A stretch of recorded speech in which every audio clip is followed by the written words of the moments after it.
చర్యలు తీసుకోమని కూడా తెలియజేశాను.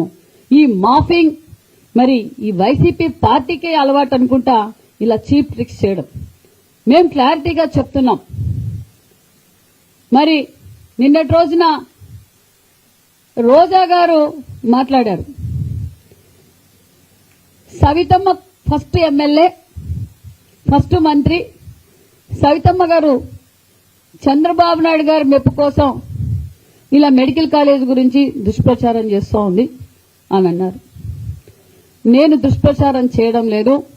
మరి మీరు కూడా మీరేమన్నా పుట్టకతో రాజకీయ కుటుంబం నుంచి వచ్చారేమో నాకు తెలియదు, కానీ నా first time ఎమ్మెల్యేనే, first time మంత్రే.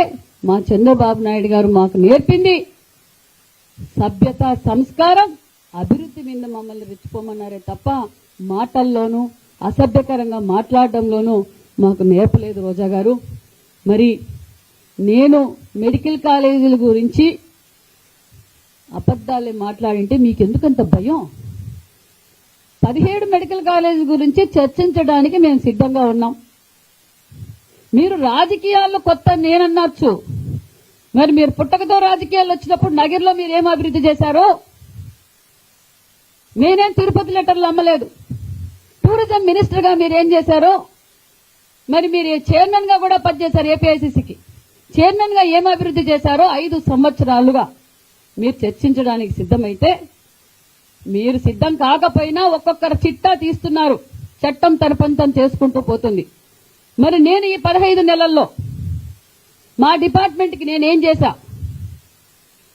BC welfare లో నేనేం అభివృద్ధి చేశా? నా నియోజకవర్గాన్ని ఏ విధంగా అభివృద్ధి చేశా? పెన్నగొండల నియోజకవర్గంలో ఉన్న ప్రోటోకాల్, టీటీడీ దర్శనం ప్రోటోకాల్ ఎంతమందికి చేయించా? ఎంతమంది నియోజకవర్గం ప్రజలకి నేను దర్శనం చేయించా? అదేవిధంగా హ్యాండ్లూమ్స్ అండ్ టెక్స్టైల్స్ ద్వారా నేను ఏం పనులు చేశా? మరి నేను చర్చించడానికి సిద్ధంగా ఉన్నా. నగిరిలో మీరు ఏం చేశారు? నగిరిలో తిరుమల దర్శనాలు ఎంతమంది చేపించారు? మీ డిపార్ట్మెంట్ ద్వారా ఎంతమందిని చేపించారో మీరు చర్చించడానికి సిద్ధమైతే, ఎందుకంటే మీరు సీనియర్లు, మీరు కూడా తెలుగుదేశం పార్టీలో ఏబీసీడీలు నేర్చుకున్న వారే. మిడతల రజనీ గారు, మీరు కూడా ఇక్కడ పెట్టిన మొక్కే.